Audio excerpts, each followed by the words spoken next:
Welcome to the Real Money Pathway, where I share my journey from financial collapse to lasting wealth. I'm David Kim, and I'll guide you through practical strategies that transform my finances and can transform yours too. Let's build your pathway to financial freedom. The content of this podcast is provided for general information purposes only and do not constitute financial advice. Listeners should not act upon the content or information here without first seeking appropriate advice from a financial professional.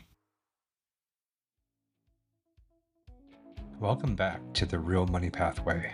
I'm David Kim, author of The Real Money Guide, the missing manual for financial recovery.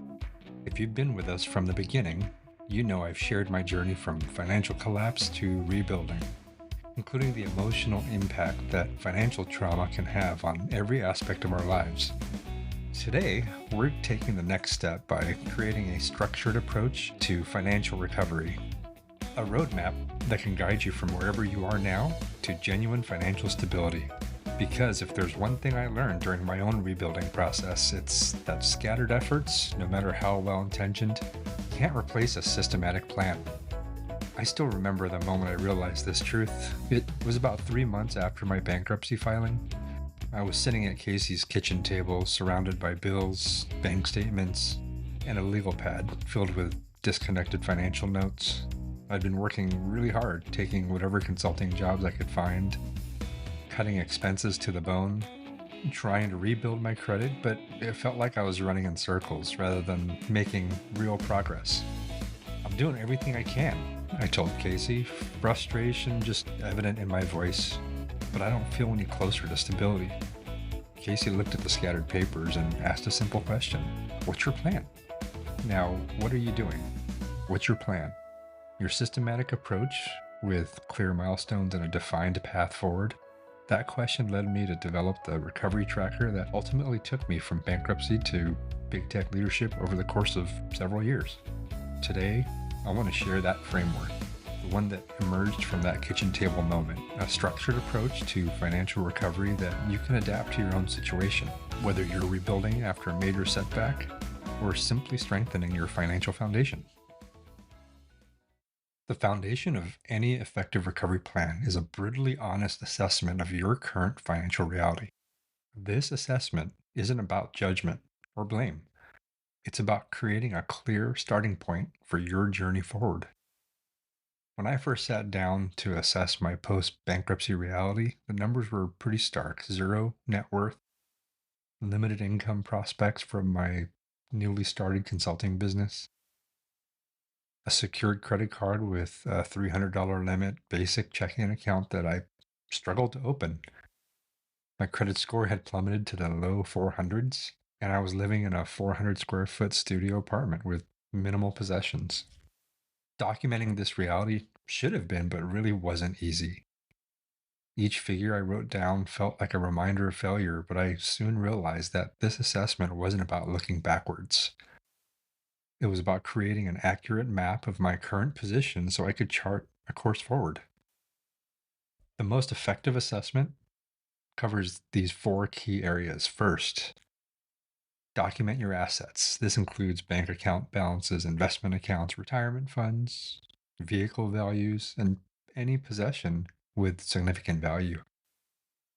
Be realistic about these values. Listing your car at purchase price rather than current market value only creates a false sense of security. For many rebuilding after financial setbacks, this list might be pretty short. Mine certainly was. But remember that even modest assets represent building blocks for your recovery. Second, list all your liabilities. This means every debt you owe: credit cards, personal loans, student loans, auto loans, mortgages, medical bills, or any other things that you owe. Include the total balance, interest rate, minimum payment, and the payment due date for each one. If you're recovering from bankruptcy like I was, some debts may have been discharged, most of them, while others remain. Understanding exactly which obligations still require payment prevents both missed payments and unnecessary payments on discharged debts. Third, document your income sources. List every way money comes into your life: regular employment, side businesses, consulting work, government benefits, child support, or any other income streams. For variable income like I had during my consulting recovery, Calculate both your minimum reliable monthly income and your average monthly income over the past 6 months. Finally, track your expenses. This goes beyond major bills to include everything you spend money on. During early recovery, I tracked every dollar for 30 days, from rent and utilities to the occasional coffee. This detailed tracking revealed spending patterns that I hadn't been aware of and helped identify areas where adjustments could make an immediate difference. The gap between your income and expenses, your monthly cash flow, becomes a critical indicator of your current financial health. If expenses exceed income, addressing this gap becomes your first priority. Even a small positive cash flow creates the foundation for rebuilding. I've found that many people face psychological barriers that prevent accurate self assessment. It's the ostrich approach, avoiding looking at the complete picture because it seems too overwhelming. There's wishful thinking, overestimating assets, income, while underestimating liability and expenses. And there's shame avoidance, skipping the assessment entirely because facing the numbers feels too painful. If you're experiencing these barriers, remember that this assessment isn't about judging your past decisions. It's simply documenting your starting point for moving forward. The more accurate this assessment, the more effective your recovery plan will be. To make this process more manageable, I've created my Real Money Reality Check tool that I've talked about earlier, as well as a couple budgeting tools on my website available for free, realmoneypathway.com or therealmoneyguide.com. This interactive assessment guides you through each of those categories. Each one that I've mentioned, it helps you create a complete picture of your current financial situation without judgment or complexity. The final step in your assessment is calculating your net worth, assets minus liabilities. If you're rebuilding after significant setbacks, this number might be negative. This was certainly true for me post bankruptcy, but remember, net worth is a point in time measurement. It's not a measure of your value or your potential. It's simply a baseline against what you'll measure future progress.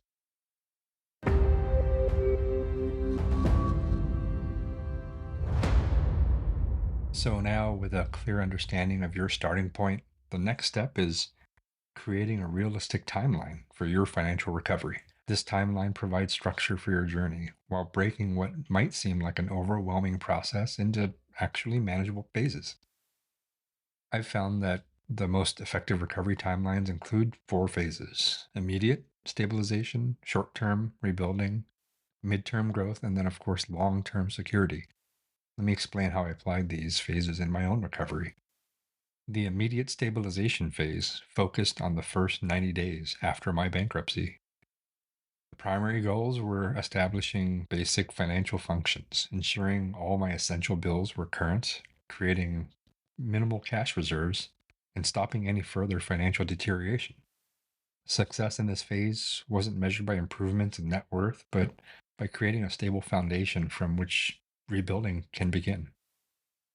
For me, this meant securing basic banking relationships, establishing that simple expense tracking system, finding enough consulting work to just cover essential bills, and then saving my first $500 emergency fund.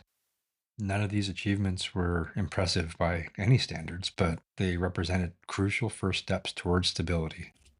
The short term rebuilding phase covered months 4 to 12 of my recovery. With basic stability established, I could focus now on gradually improving my financial position through more structured approaches. Goals for this phase included building emergency savings to a full month of expenses, establishing a positive credit history through my secured credit card, developing more consistent income sources, and then beginning to address any remaining debts that weren't discharged in bankruptcy. My midterm growth phase extended from year 1 to year 3 of recovery. This phase focused on strengthening all of my financial systems, increasing my income potential, building more substantial emergency reserves, improving my credit score continuously, and then beginning some modest investments. For me, this period included transitioning from irregular consulting jobs to more stable careers, moving from a secured to an unsecured credit card, and building my emergency fund to 3 months of expenses. The long term security phase, covering years 3 to 5, emphasized substantial progress towards traditional financial goals. In this phase, I focused on building comprehensive emergency reserves, establishing retirement contributions, developing multiple income streams, and creating passive income through strategic investments. This culminated in my transition from Honeywell to another job, which represented career advancement and financial stabilization. Your timeline specific details will definitely differ based on your starting point, your resources, and goals, but the progressive structure remains valuable regardless of the circumstances. By breaking recovery into these distinct phases with your appropriate milestones, you create a path that's both challenging and achievable.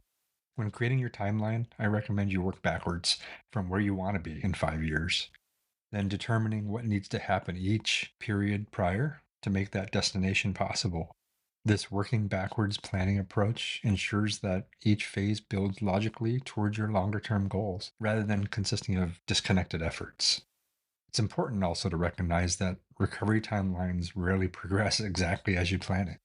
My own journey included several unexpected setbacks, but also opportunities that required adjustments to the plan. The goal isn't perfect prediction, but creating a structured framework that can adapt to changing circumstances.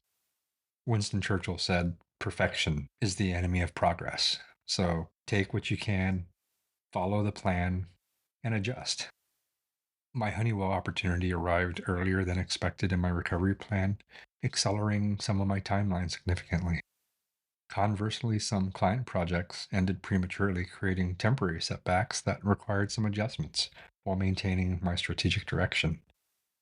The key to effective timeline management is regular review and adjustment. I evaluated my progress monthly with more comprehensive quarterly assessments. These reviews weren't about self criticism if targets weren't met perfectly. They were opportunities to learn, adjust, and maintain that momentum towards my broader goals. Remember that recovery isn't linear. There will be periods of progression and plateaus and setbacks. Sometimes it may seem that you're making little headway despite your efforts. A well structured timeline helps maintain perspective during these variations, keeping you focused on long term progress rather than those short term fluctuations.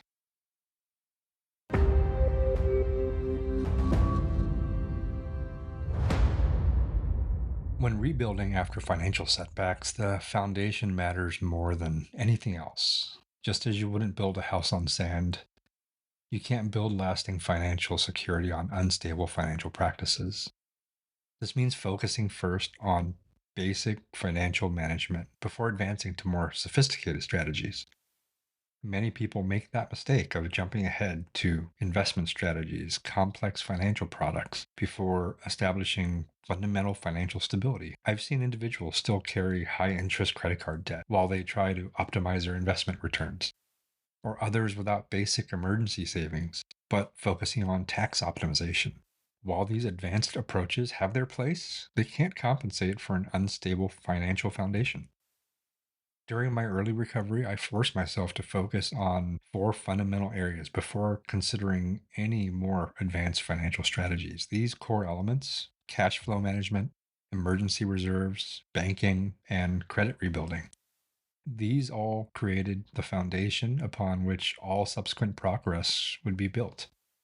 Cash flow management became my absolute priority during the first few months after bankruptcy. This meant tracking every dollar coming in, every dollar going out, ensuring that income consistently exceeded those expenses, and then developing systems to handle irregular consulting income.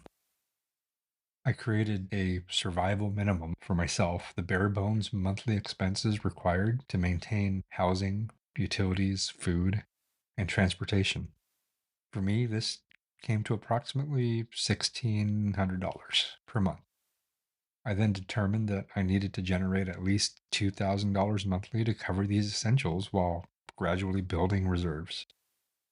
This clear target helped me evaluate potential consulting projects and prioritize those that would contribute most to maintaining that positive cash flow. My approach was simple but effective. I maintained a basic spreadsheet that tracked all income sources and categorized each expense. Before any discretionary spending, I consulted this tracker to ensure essential expenses were covered and cash flow remained positive. This wasn't sophisticated financial management, it provided the visibility and control that I really needed. Alongside cash flow management, building that emergency fund, the minimal emergency fund, became my second priority. I started with the modest goal of saving $25 a week, an amount small enough to be sustainable, even on my uncertain income, but consistent enough to create a type of momentum. This $25 weekly investment strategy might seem insignificant compared to conventional financial advice that recommends saving 10 to 20% of your income. But during early recovery, consistency matters much more than the amount. Each successful week of saving reinforced that habit while gradually building financial resilience. I maintained this modest saving rate for 6 months, eventually accumulating approximately $650. While far from 3 to 6 months of expenses recommended by financial experts, this small reserve provided some crucial protection against minor emergencies that might otherwise have derailed my recovery. The third element of the foundation involved establishing reliable banking relationships. After bankruptcy, most traditional banks declined my account applications, making even basic financial functions challenging. Fortunately, my military service helped me secure an account that otherwise might not have been available.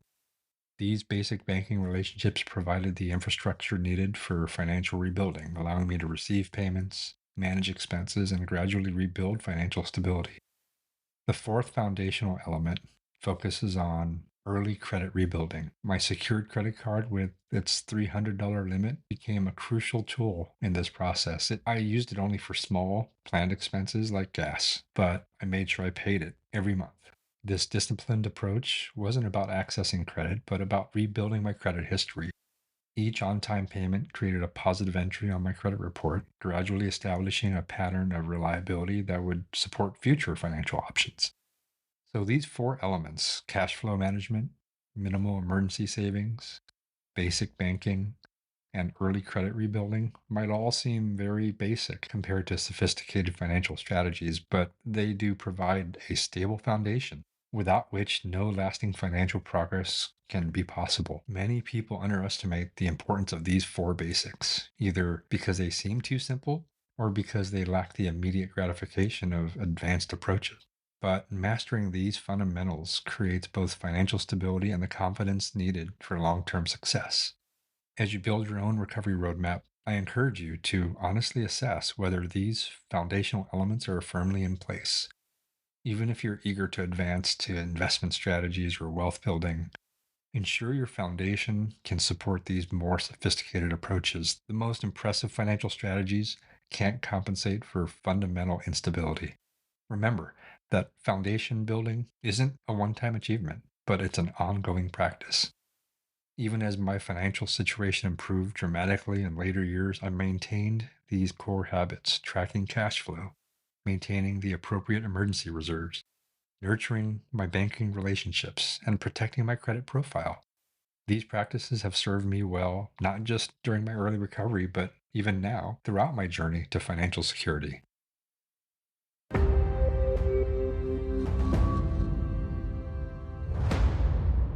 One of the most powerful lessons I learned during financial recovery is the importance of progressive goal setting, creating a series of achievable milestones that build momentum while moving you towards a larger objective.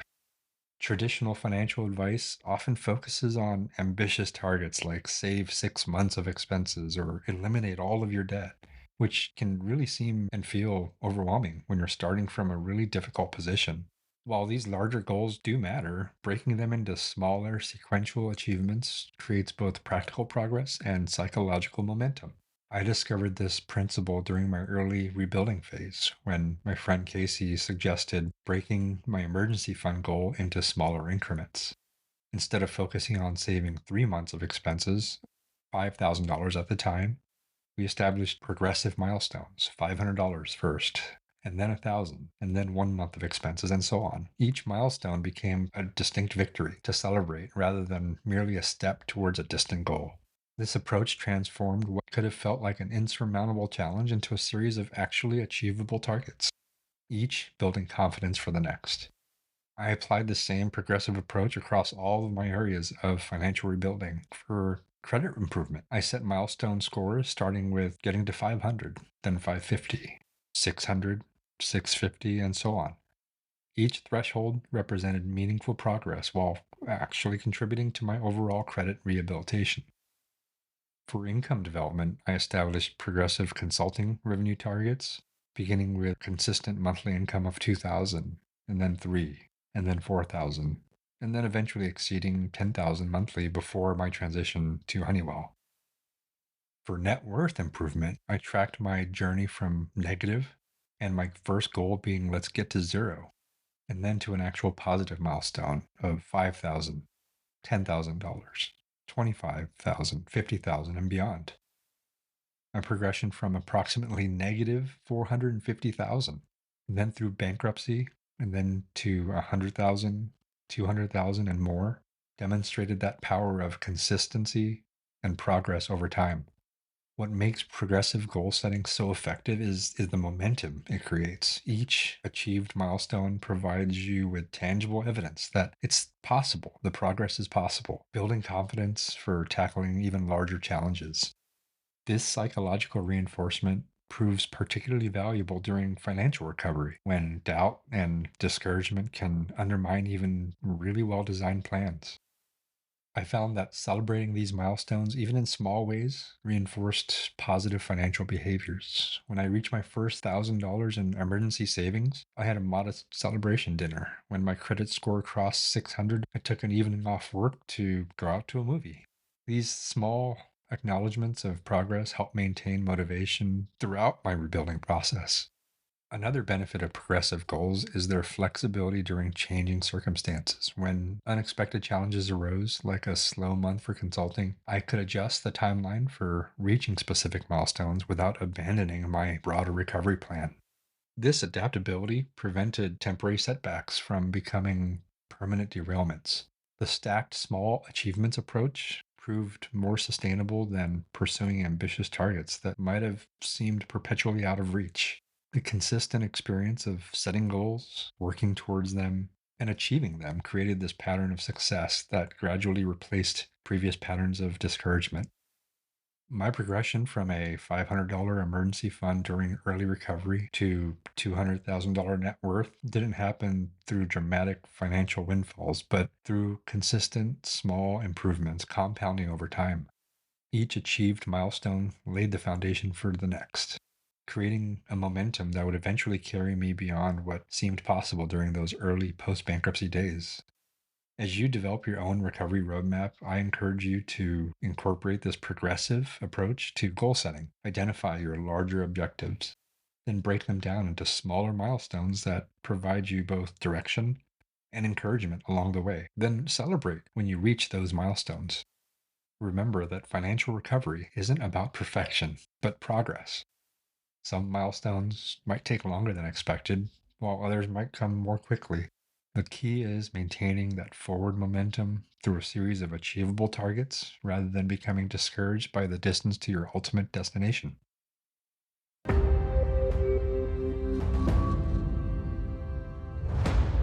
Even the best designed recovery plan becomes ineffective without consistent tracking and accountability. Without regular monitoring, it's easy to drift from your intended path or miss opportunities for adjustment and improvement. During my rebuilding years, I learned that effective tracking systems share these characteristics. They're simple enough to maintain consistently, but detailed enough to provide you with meaningful insight and regular enough to catch problems early. My first attempt at progress tracking failed because it was just overly complicated.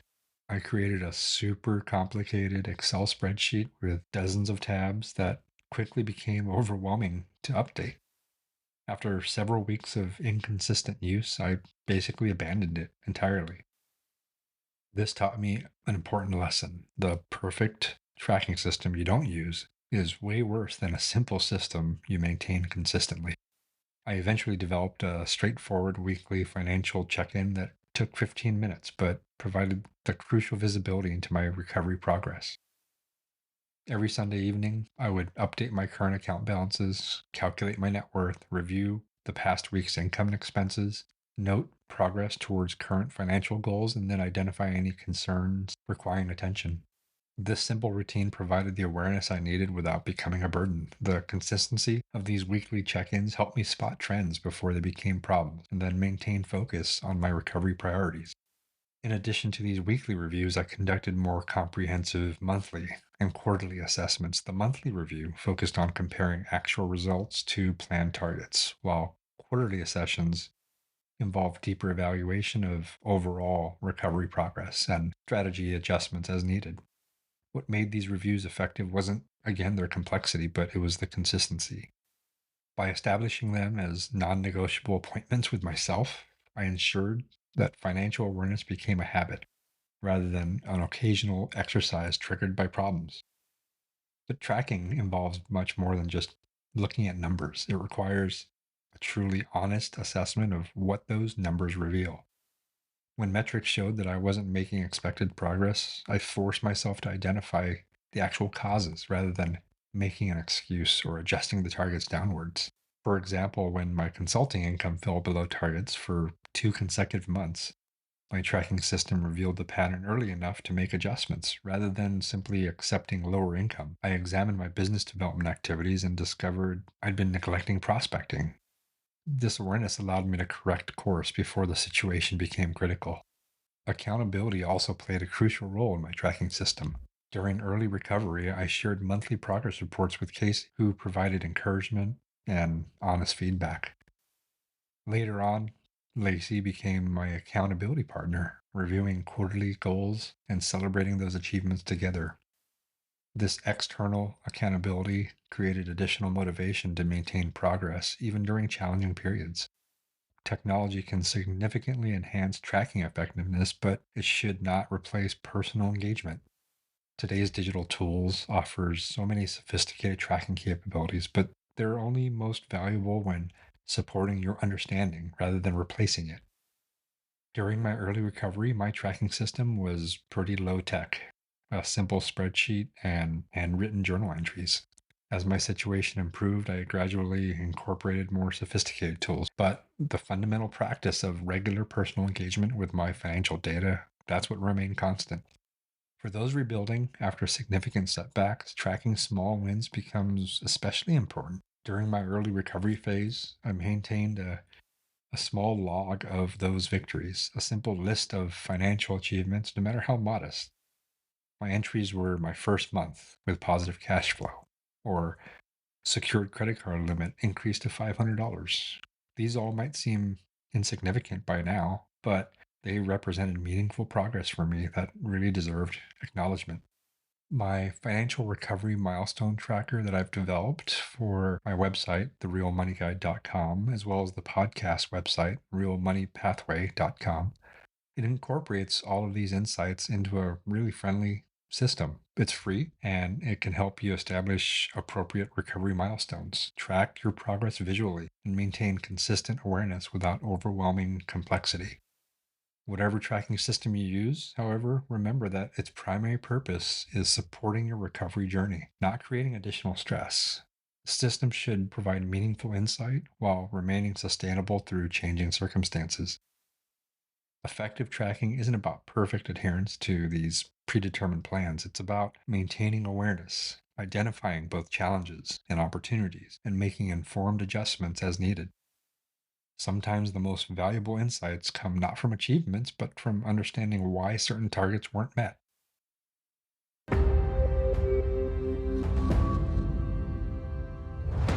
Financial recovery involves many small victories that collectively create transformative change, and it recognizes those achievements and helps maintain the momentum through your challenging periods. Regardless of what tool you use, I recommend focusing on two actions this week. First, complete a financial reality check. Do it with honesty. Document your current position without judgment or rationalization, creating an accurate foundation for your recovery planning. Second, establish your first 90-day recovery goals. Rather than focusing on those distant objectives, identify specific, achievable targets for the next 3 months. These initial goals should emphasize foundation building, cash flow management, basic emergency savings, and essential financial stabilization. Remember that your recovery roadmap isn't set in stone. As circumstances change and you make progress, the plan will evolve. What matters most is creating direction and structure for your journey rather than navigating without a map.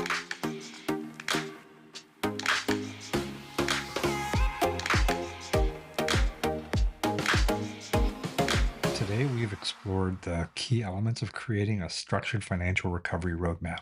Honestly assessing your current reality, establishing a realistic timeline, and building your foundation first, setting progressive goals, and then tracking progress effectively. If there's one message I hope you take from this episode, it's that financial recovery becomes more manageable and more effective when approached systematically rather than through scattered efforts. A well designed roadmap won't eliminate challenges, but it will help you navigate them more successfully while maintaining focus on your ultimate destination. In our next episode, Emergency Funds, Your First Line of Defense, we'll dig deeper into what I consider the cornerstone of financial stability. We'll explore practical strategies for building your first $1,000 emergency fund, the multi-tiered approach I now use for comprehensive financial protection, how to rebuild emergency funds after necessary withdrawals, and how emergency fund strategies evolve with your changing life circumstances. I'll also introduce my Emergency Fund Builder tool. It's a resource designed to help you create the appropriate protection regardless of your current financial situation. As you move through the coming week, I encourage you to begin developing your own recovery roadmap using the tools and principles we've discussed today. Even if you start with just the first 90 days of planning, you'll be creating a valuable structure and direction for your financial journey. I'd love to hear what phase of financial recovery you're currently experiencing. So if you're comfortable sharing, please visit realmoneypathway.com and let me know where you are in your journey. Your insights might help shape future episodes and resources that support your specific needs. Thank you for joining me as we continue building the roadmap to financial recovery. The path from where you are to where you want to be becomes clear with a well-designed map. Until next time, I'm David Kim. Remember, it's not just about money, it's about building your real money pathway to freedom.